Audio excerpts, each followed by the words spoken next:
Chapter 35. Hinaplos ko ang balikat niya pati na rin ang buhok. Dama ko ang bigat na nararamdaman niya sa kanyang dibdib. Alam kong hindi pa siya handa na harapin ang mga tunay na magulang ni Daisy. Pinatay ni Marcus ang laptop at humarap siya sa akin. Nakaguhit ang lungkot sa kanyang mga mata. Ayokong ibalik sa kanila si Daisy, pero hindi ko naman pwedeng ipagdamot sa kanila si Daisy dahil sila ang tunay nitong mga magulang at sila ang mas may karapatan. Aniya, nakaramdam ako ng lungkot para sa kanya at kay Daisy. Alam kong nahihirapan siyang magdesisyon lalo pa at mahal na mahal niya si Daisy. Gawin mo kung ano ang sa tingin mo ang tama, love. Saad ko. Yamakap naman siya sa akin at sumubsob sa tiyan ko. Sinuklay ko naman ng daliri ang kanyang buhok. Huminto ang sasakyan sa tabi ng kalsada. Binaba ko ang salaming bintana hanggang kalahati. Sumalubong sa akin ang hindi kaaya-ayang amoy ng lugar at ang ingay nito. Kumunat ang noo ko habang nililibot ang tingin sa paligid. Hindi kaaya-aya sa mata ang nakikita ko. Makalat, magulo at maingay. Dikit-dikit ang mga barong-barong na bahay na nakikita ko.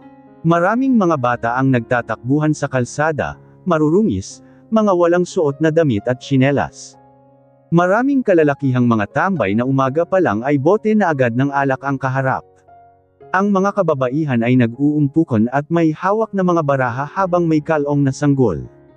Meron pang ang isang babaeng may kalong na paslit sa tagiliran at nagsisisigaw habang may dalang patpat at sinusundan ang isang batang umiiyak na tumatakbo. What kind of place is this, Randy? Tanong ko sa private investigator na kinuha ko para imbestigahan ang tunay na pamilya ni Daisy. Squatter area po ang lugar na ito, sir. Dito sa lugar na ito nakatira ang mag-asawang Erlinda at Adan. Doon pa po sila sa looban nakatira.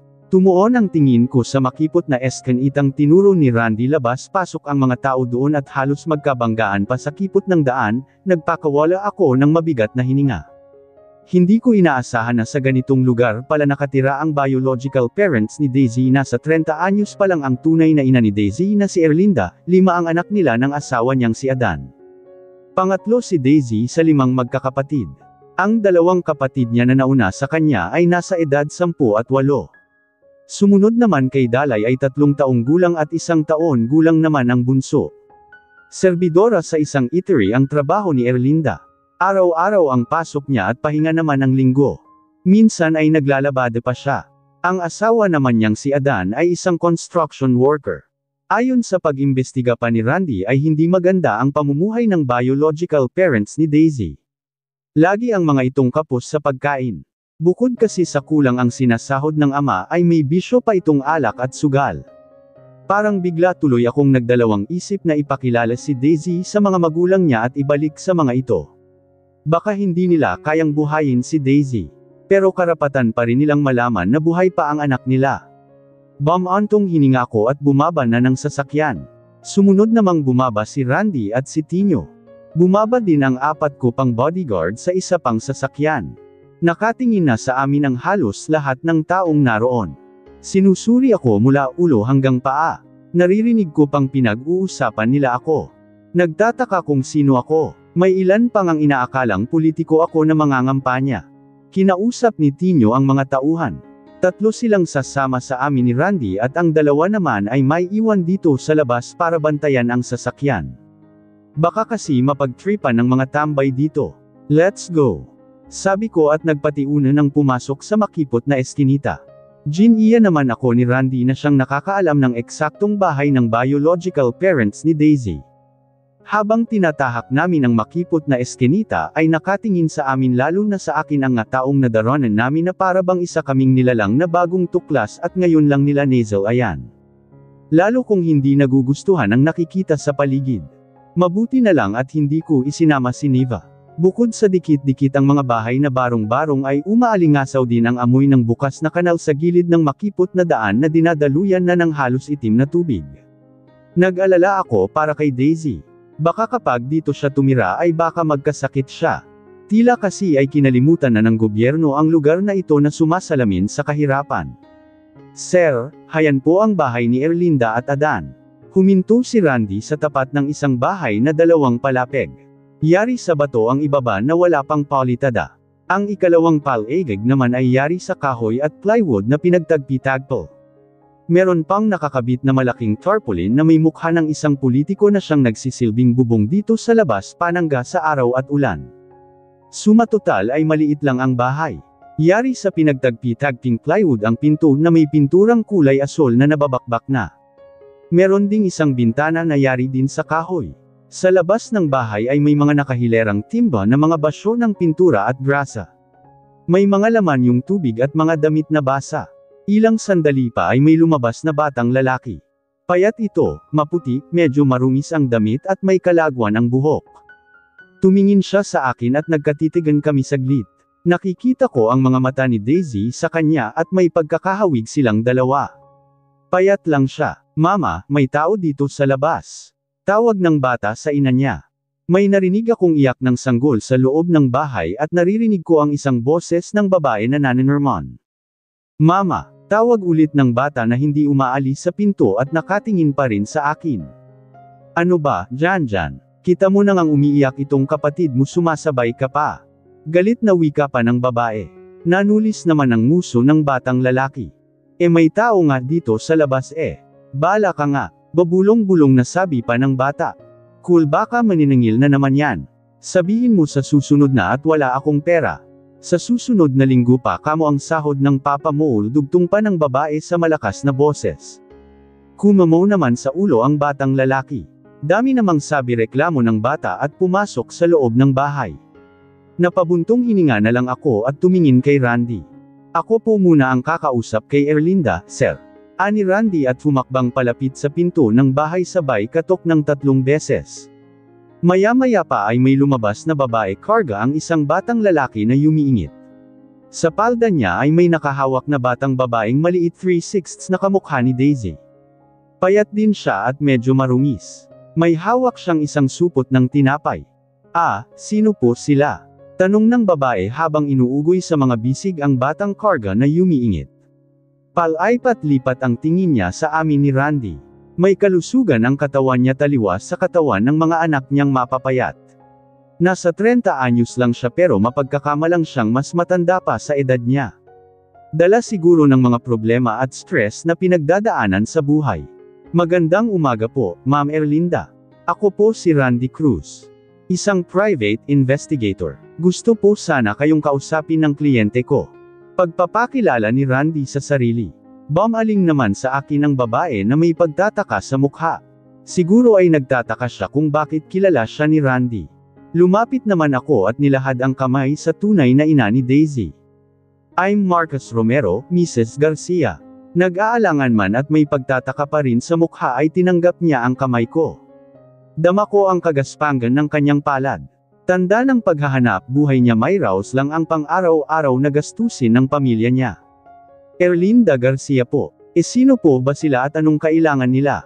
May atraso po ba sa inyo si Adan? Sunod-sunod na tanong niya at gumuhit ang pag-aalala sa kanyang mukha. Wala po, Mrs. Erlinda. Gusto lang po kayong kausapin ng kliyente ko dahil may importante po siyang sadya. Turan ni Randy. Tumuon muli sa akin ang tingin ng babae. Sige po, pasok po kayo. Niaya niya sa amin at nilakihan ang bukas ng pinto at manghuhuberin na namin ni Randy ang sapatos pero pinigilan kami ni Erlinda. Ayos lang po. Ipasok nyo na lang po ang mga sapatos niya. Baka 4/6 mapagtripan pa yan sa labas. Pumasok na kami ni Randy ng nakasapatos. Nilibot ko ang tingin sa loob ng bahay. Maliit nga lang ang loob pero malinis naman. Nalalatagan ng linoleum ang sahig at may mga kurtinang nakatabing sa dingding. Pinaupo kami ni Erlinda sa kahoy na pahabang upuan na may mga tali ng straw at goma. Bahagya pa nga yung lumundo nang umupo kami ni Randy. Masikip sa loob ng bahay. Ilang hakbang lang ay ang maliit na kusina na. Nagangat ako ng tingin ng may bumabang batang lalaki mula sa matarik na kahoy na hagdan. Sa tingin ko ay siya na ang panganay na kapatid ni Daisy. Payat din siya at kayumanggi ang balat. Pasensya na po kayo dito sa bahay namin, mga sir. Saad ni Erlinda na umupo na rin sa plastik na upuan kaharap namin. Kalong pa rin niya ang bunsong anak at tumabi pa sa kanya ang 2 pang anak. Ang panganay naman ay tumungo sa kusina at pumasok sa loob ng isang kurtina. Ayos lang, Mrs. Garcia. Sabi ko, ano po ba ang sadya nyo sa akin? Tanong niya, bumantong hininga ako, may bigat sa dibdib ko. Pero wala akong choice kundi kausapin siya tungkol kay Daisy, tungkol ito sa nawawala niyong anak almost 7 years ago panimula ko. Natigilan si Erlinda at tumitig sa akin. May nakita akong kakaibang kislap sa kanyang mga mata. Kislap ng pananabik. Ano po ang tungkol sa anak kong nawawala? May alam po ba kayo kung nasaan siya? Marahan akong tumango. Nasa akin siya. Ano pong ibig niyong sabihin, sir? Naguguluhang tanong ni Erlinda. Bumantong hininga ako. Alam kong magagalit siya sa susunod kong sasabihin. Pero handa akong harapin ang galit niya. Nasa akin ang anak niyo. 6 na taon na siyang nasa akin. Umawang ang labi ni Erlinda kasunod nun ang paglukot ng kanyang mukha at pagtulo ng kanyang luha. Umalpas na rin ang hikbi sa kanyang labi. Ang anak ko. Ang anak ko. Umiiyak na sambit niya. Bahagya akong napayuko. Dama ko ang pangungulila niya sa nawala niyang anak. Nakadama ako ng guilt. Bakit po nasa inyo ang anak ko, sir? Kayo po ba ang kumuha sa kanya sa hospital? Hindi niyo po ba alam na kamuntikan na akong mabaliw nang mawala siya sa hospital? Galit na sambat niya habang umiiyak. Tumayo pa siya dahil umiyak na rin ang bunso niyang kondong niya. Ang 3 pa niyang anak ay nakatingin lang sa kanya. May pagtataka sa kanilang mga mukha kung bakit siya umiiyak. I'm so sorry, Mrs. Garcia. Pero hayaan mo akong magpaliwanag kung paano napunta sa akin ang anak niyo. Sumanggot-singhot siya at tumingin sa akin. May galit na sa kanyang mga mata. Muli akong bumantong hininga. Hindi ako ang kumuha sa anak niyo sa hospital, kundi ang asawa ko. Niloko niya ako. Pinaniwala niya akong buntis hanggang sa makapanganak siya. Kailan ko lang nalaman nang hindi ko pala siya tunay na anak. Ninakaw lang pala siya ng asawa ko sa isang public hospital 6 na taon na ang nakakaraan. Nagmura siya. Napakahayop naman po pala ng asawa niyo, sir. Wika niya at muling umiyak. I know, kaya nga hiniwalayan ko na siya at nakakulong na siya ngayon. Maiintindihan ko rin kung magagalit kayo sa akin ng asawa mo at I'd manda din ako. Handa akong humarap sa korte.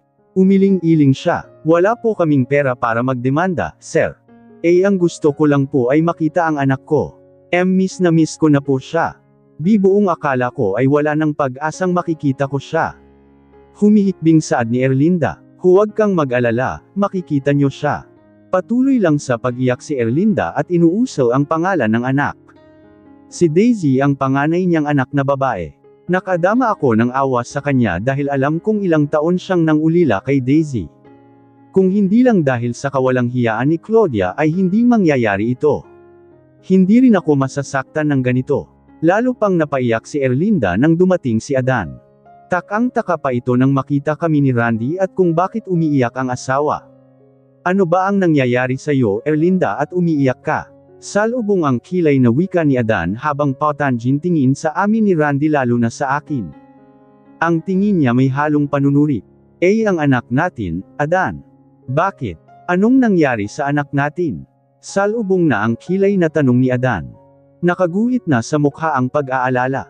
Ang panganay nating babae. Si Mary Joy, makikita na natin siya si Mary Joy. Nasaan siya? Ani Adan at nagpalingalinga. Wala pa siya dito. Pero, nakanila sir ang anak natin. Tugon ni Erlinda at tumingin sa akin. Bumaling naman sa akin si Adan. Tumayo naman ako at supiyunod si Randy. Nasa inyo ang anak ko. Kayo ang kumuha sa kanya sa hospital. Mga hayop kayo. Galit na sambit ni Adan at sumugod sa akin. Ngunit mabilis na hamarang si Randy. Huminahon muna kayo, sir. Pag-usapan natin ito. Kalmadong wika ni Randy. Anong huminahon? Kinuha niyo ang anak ko. Galit pa ring wika ni Adan sabay suntok sa mukha ni Randy. Tumili si Erlinda at nag-iyakan ang mga anak nila. Pumasok naman si Tino at ang isa ko pang bodyguard sabay awat kay Adan bago pa ako ang balingan niya. Hindi na siya nakapalag dahil di hamak na mas malaki sa kanya ang 2 kong bodyguard. Ano, matatapang lang kayo dahil marami kayo. Ayaw pa ni Adan na nagpupumumigla sa hawak nila Tino. Pero hindi siya binibitawan ng mga ito. Tumigil ka nga Adan. Mabait sila, sir. Tao silang pumunta dito kaya umayos ka naman. Saway ni Erlinda sa asawa. Mabait. Kung mabait sila hindi nila kukunin ang anak natin. Galit pa ring single ni Adan. Napabuntong hininga na lang ako. Naiintindihan ko ang galit niya. Ama siya at masakit sa kanya na nawala ang anak niya. Napatingin ako sa labas ng pinto at nakita ko ang mga taong nag-uumpukan at nakikiusyoso dito sa loob ng bahay. Tumikim ako. Naiintindihan ko ang galit mo, Mr. Garcia.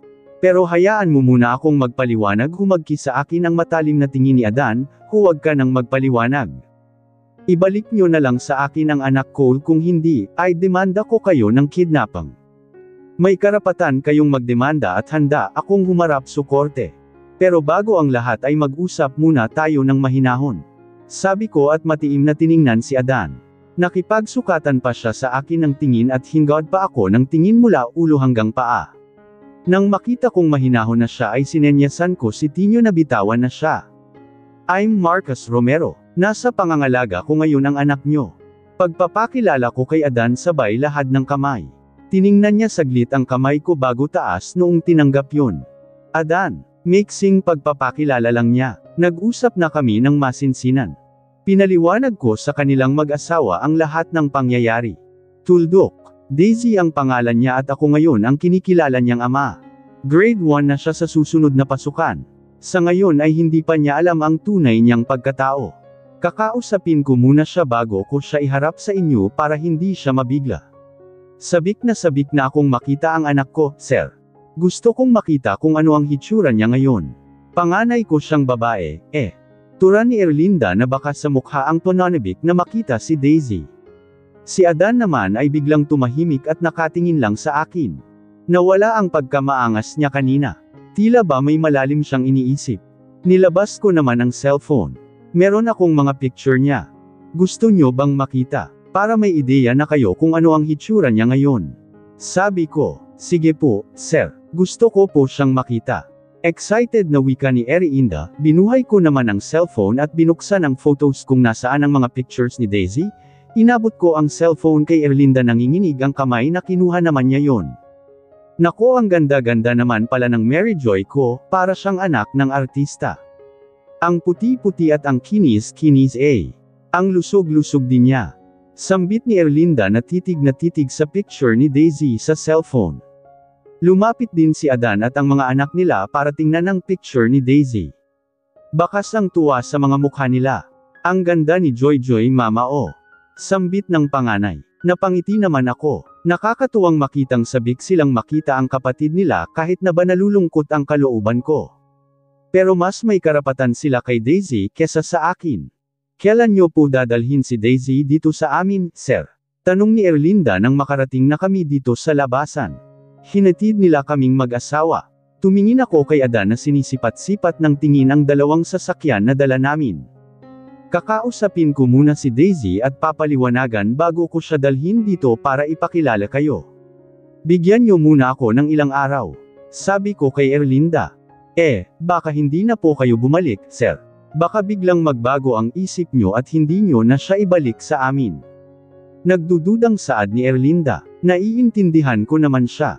Dinukot ko ang wallet sa likod ng trouser at hinugot ang isang tarheta na may nakalagay na phone number at address ng opisina.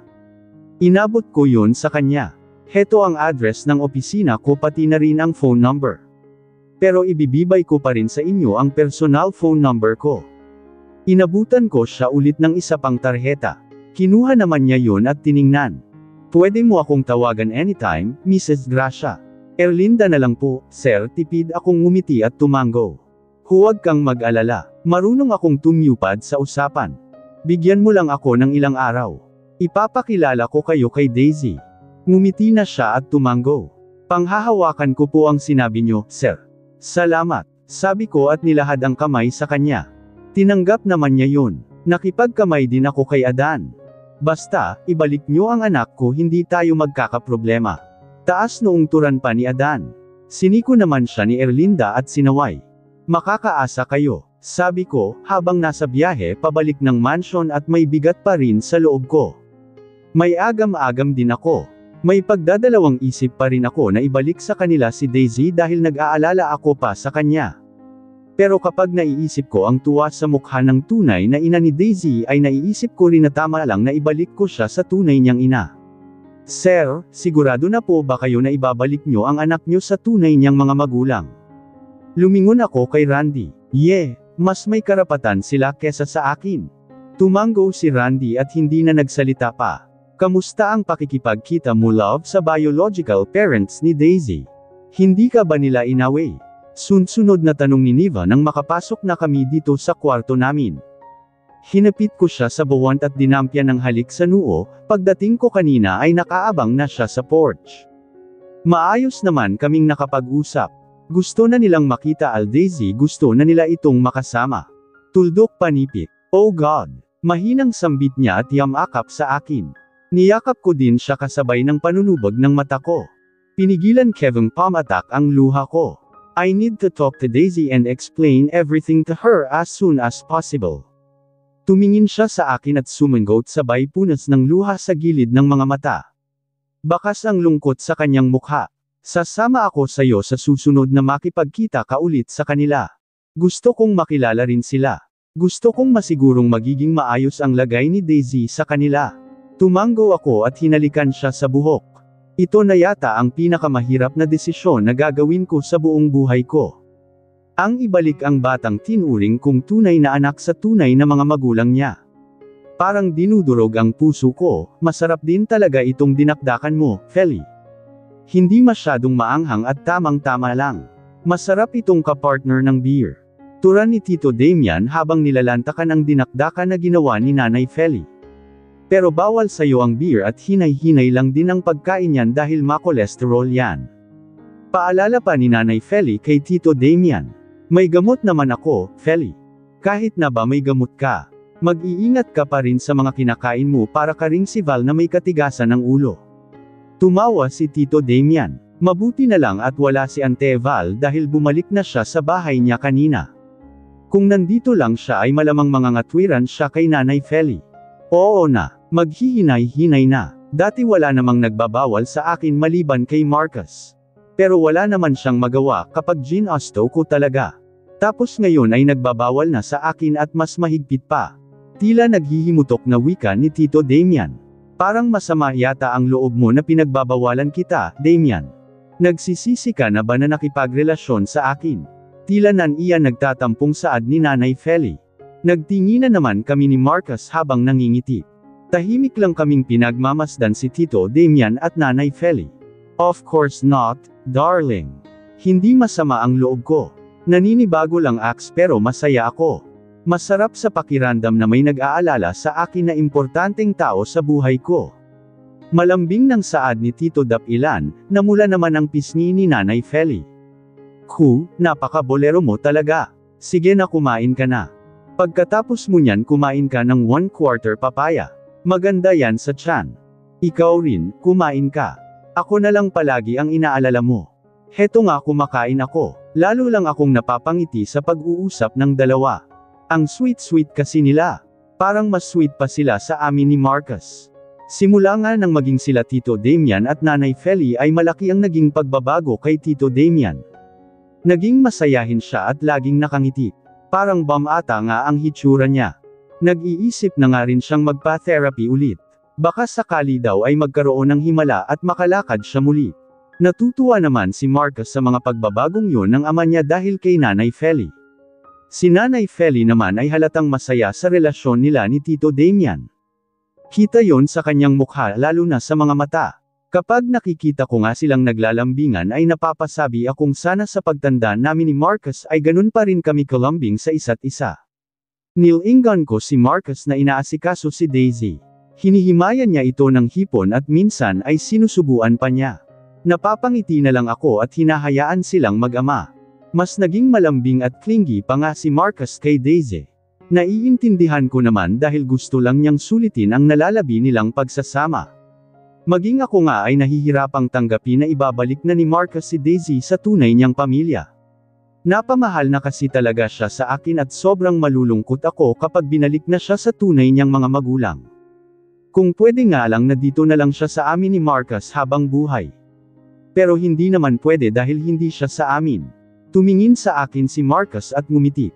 Pero ang ngiti niya ay hindi umabot sa mata niyang nalalambungan ng lungkot. Nasasaktan ako para sa kanya dahil alam kong naghihirap ngayon ang kalooban niya.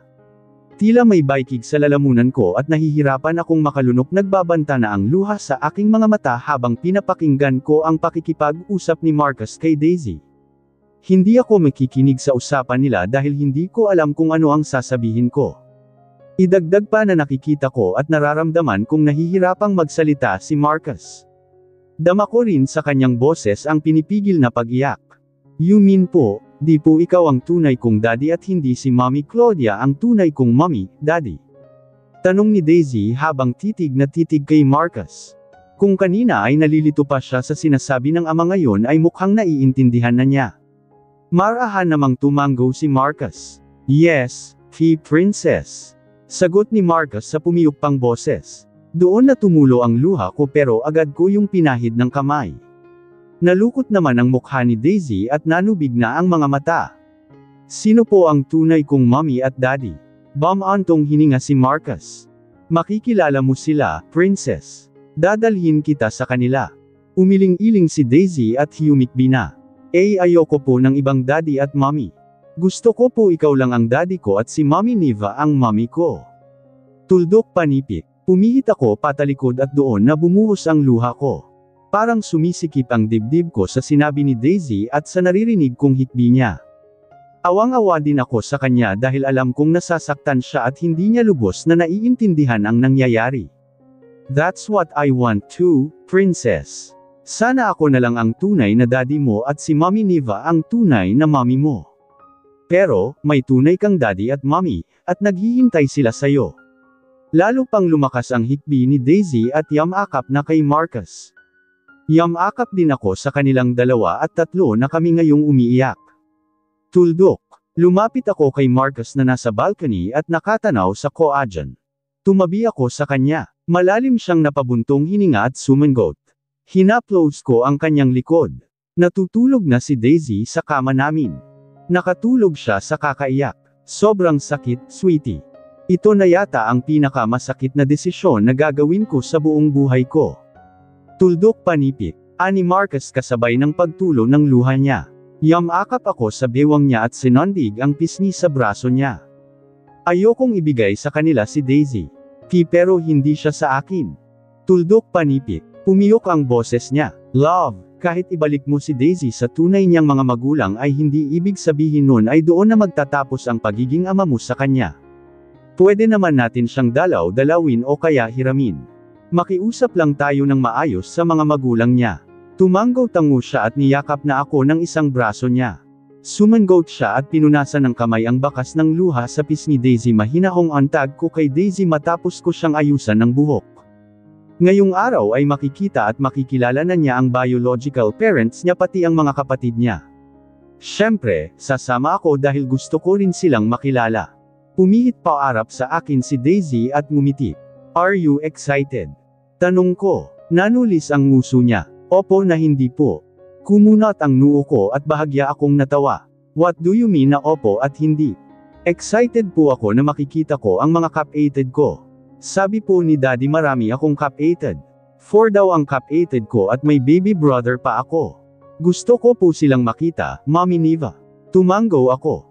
Naikwento nga ni Marcus na may 4 na kapatid si Daisy sa tunay niya nga magulang at panganay na babaeng anak si Daisy. Nung malaman nga yun ni Daisy ay natuwa siya dahil gusto talaga niyang magkaroon ng kapatid. Ilang araw din siyang kinukwentuhan ni Marcus tungkol sa totoo niyang pamilya para maging handa ang loob niya. Mas interesado nga lang siya sa mga kapatid niya, at bakit naman hindi ka excited? Bahagya siyang yumuko. Kasi po, ayoko ng ibang daddy at mommy. Gusto ko po kayo lang ni daddy. Bumantong hininga ko at hinaplos-haplos ang buhok niya. Mommy at daddy mo pa rin kami ng daddy Marcus mo. Hindi ka ni mawawala sayo. Yun nga lang madidagdagan ka ng daddy mommy. Sila yung tunay mong daddy at mommy. Doon na po ba ako titira sa tunay kong mommy at daddy? Muli akong napahugot ng malalim na hininga. Hindi ko alam kung paano siya sasagutin. Yes baby, kailangan mo rin kasing tumira sa kanila dahil sila ang tunay mong pamilya. Lumungkot ang mukha niya. Hindi na po ako pwedeng tumira dito. Of course, pwedeng-pwede ka pa ring tumira dito. Bahay mo pa rin ito at welcome ka dito. Hindi na siya umimik at nakatingin lang sa akin. Malungkot pa rin ang kanyang mukha. Huwag ka ng sad. Dapat happy ka dahil makikita mo na ang mga kapatid mo. Napangiti na siya sa sinabi ko. Sabik talaga siya sa kapatid. Sana ay matanggap din niya ang tunay na mga magulang niya. Lumingon ako nang marinig ko ang boses ni Marcus. Galing siya sa library office kasunod niya si Tito Damian. May pinag-usapan sila sa loob. Tumayo na ako. Daisy apo. Halika ka muna kay Lolo. Tawag ni Tito Damian kay Daisy, lumapit naman si Daisy. Hinaplos ni Tito Damian ang buhok ni Daisy, bakas din ang lungkot sa kanyang mukha. Basta lagi mong tatandaan apo na mahal ka ni Lolo. Mahal na mahal ka rin ng daddy mo at mommy Niva mo. Huwag mong lisipin na pinamimigay ka namin.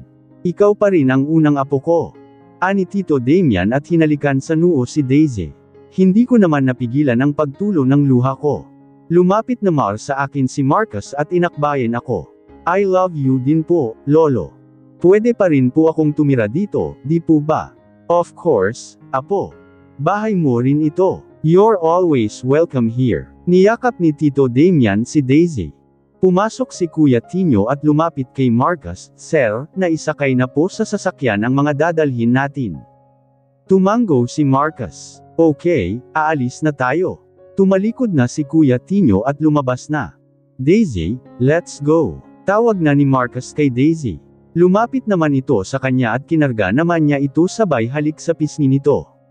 Sinukbit ko naman sa balikat ang bag at humawak ako sa kamay ni Marcus. Lumabas na kami ng mansion at hinatid kami ni Tito Damian at Nanay Feli. Kapwa may bakas ng lungkot sa kanilang mukha. 3 sasakyan ang dala namin. Ang isa ay sakay kaming 3, ang driver at si Kuya Tino. Sa isang sasakyan naman ang 4 na tauhan at sa isang sasakyan ay 2 tauhan at mga dala naming pasalubong para sa tunay na pamilya ni Daisy. Noong nakaraang araw ay nag-grocery kami ng marami. Halos puro pagkain ang dala namin. Ang sabi kasi ni Marcus ay pagkain ang mas kailangan ngayon ng mga kapatid ni Daisy. May mga gatas din yun, prutas, biscuits, tinapay at kung ano-ano pa. Meron ding 5 sako ng bigas. Hindi ko tuloy napigil ang mag-isip na baka hindi maganda ang sitwasyon ng tunay na pamilya ni Daisy. Kumunat ang noo ko ng makababa na kami ni Marcus sa sasakyani, umawang ang labi ko habang ginagala ko ang tingin sa paligid. Halos nakatingin din sa amin ang mga tao sa paligid. Squatter area ang lugar, dikit-dikit ang mga bahay. Maraming tao at mga bata ang nasa lansangan. Makalat at hindi rin kaaya-aya ang amoy sa paligid. Ngayon, lang ako nakapunta sa ganitong lugar. Nakikita ko lang ito sa TV at social media. Sa lugar namin sa probinsya ni Nanay Feli kung saki din ako lumaki ay wala akong nakitang ganitong lugar. Puro bukid, kasi doon at palaisdaan. Nakakaawa ang lugar at parang walang progreso pero mukhang sanay na ang mga taong nakatira dito. Mga nag-uumpukan pa nga sila at nagtatawanan. May mga nag-iinuman pa at nagsusugal. Medyo nakaramdam ako ng takot sa lugar na ito. Ang alam ko kasi sa mga ganitong lugar ay magulo. Marcus, dito ba nakatira ang tunay na pamilya ni Daisy? Tanong ko. Yes, sweetheart. Doon pa sila nakatira sa looban. Tugon ni Marcus at tinuro ang eskan at ang maliit na may mga naglalakad na mga tao palabas at papasok. Lalong napaawang ang labi ko. Parang biglang gusto kong tumutol sa gusto ni Marcus. Parang hindi safe si Daisy dito. Daddy, ang baho po. Sambit ni Daisy na karga ni Marcus sabay takip ng ilong. Siya, don't say that, princess. Saway naman ni Marcus kay Daisy dahil baka ma-offend ang mga nakatira na nakarinig. But it's true po daddy. It's really smelly. Reklamo pa ni Daisy na lukot na ang mukha. Kumamo sa batok si Marcus. Parang bigla tuloy siyang namrobalma. Cover your nose na lang, anak. But don't say mabaho na, ha? Baka magalit sila sa atin. Okay. Turan ni Marcus kay Daisy na tumango naman. Nilingan ni Marcus ang mga tauhan. Sige na, Tino, ilabas nyo na ang mga dala natin at dalhin nyo na sa bahay ng mga Garcia. Utos niya. Yes boss ani Kuya Tino at minenduhan na ang mga kasamahan. Hindi ko napigil ang maluha habang nakatingin sa tunay na mga magulang ni Daisy na yakap-yakap siya. Umiiyak ang mga ito at tinatawag siya sa tunay niyang pangalan na, Mary Joy. Bakas naman sa mukha ni Daisy ang pagkalito at paiyak na rin siya habang nakatingin sa amin ni Marcus. Alam kong may nararamdaman siyang takot lalo pa at hindi niya pa kilala ang tunay niyang mga magulang. Maya-maya pa nga ay tuluyan ng umiyak si Daisy at tinatawag kami ni Marcus. Nagpupumiglas na siya sa yakap ni Erlinda at Adan. Wala namang nagawa ang mag-asawa at binitawan na si Daisy na agad namang lumapit sa amin ni Marcus. Pasensya na kayo, nangangilala pa siya. Saad ni Marcus na karga na si Daisy na nakayakap na sa leeg niya at nakayukyek sa balikat niya. Gumuhit naman ang lungkot sa luha ang mukha ng mag-asawa lalo na si Erlinda. Nakaramdam naman ako ng awa sa kanya lalo pa at patuloy pa rin siyang umiiyak habang nakatingin kay Daisy. Lumapit pa nga siya at hinaplos-haplos ang likod nito. Hinayaan naman siya ni Marcus. Pinahid ko naman ng kamay ang luha sa aking pisngi at humugot ng malalim na hininga. Nilaybot ko ang tingin sa loob ng maliit na bahay ng mag-asawang Erlinda at Adan. Dalawang palapag yun at yari sa kahoy na tagpi-tagpi ang itaas. Malinis naman ang loob ng bahay at may ilang gamit na lalong nagpasikip sa bahay. Sira-sira na rin ang iba pang mga gamit gaya ng upuan na kahoy na mahaba na tinalian lang ng straw at goma, ganun din ang mga plastik na upuan na lumang-luma na at kupas na ang kulay. Tumingin naman ako sa iba pang mga anak ni Erlinda at Adan na nakatingin lang din sa mga magulang nila at kay Daisy. 4.80 ang pinakamatanda na sa nasa 10 taong gulang ay karga ang bunso. Mapapayat sila at medyo maliit para sa kanilang edad. Halatang kulang sa pagkain at nutrisyon. Nababahala tuloy ako para kay Daisy. Baka kapag iniwan namin siya dito ay ilang linggo lang ay kasing payat na niya ang mga kapatid niya at baka magkasakit pa siya. Ayokong hamakin si Erlinda at Adan. Pero yon ang nakikita kong mangyayari kay Daisy kapag iniwan naman siya ni Marcus dito. Lalo pa iba ang lugar at environment na kinalakihan niya. Daisy anak, sila ang tunay na mommy at daddy mo. Siya si Mama Erlinda mo at siya naman si Papa Adan mo. Mahina hong pagpapakilala ni Marcus kay Daisy sa tunay niyang mga magulang. Nakatingin lang si Daisy sa mag-asawa habang nakayakap pa rin sa leeg ni Marcus na parang takot na takot siya na kunin ng mga ito.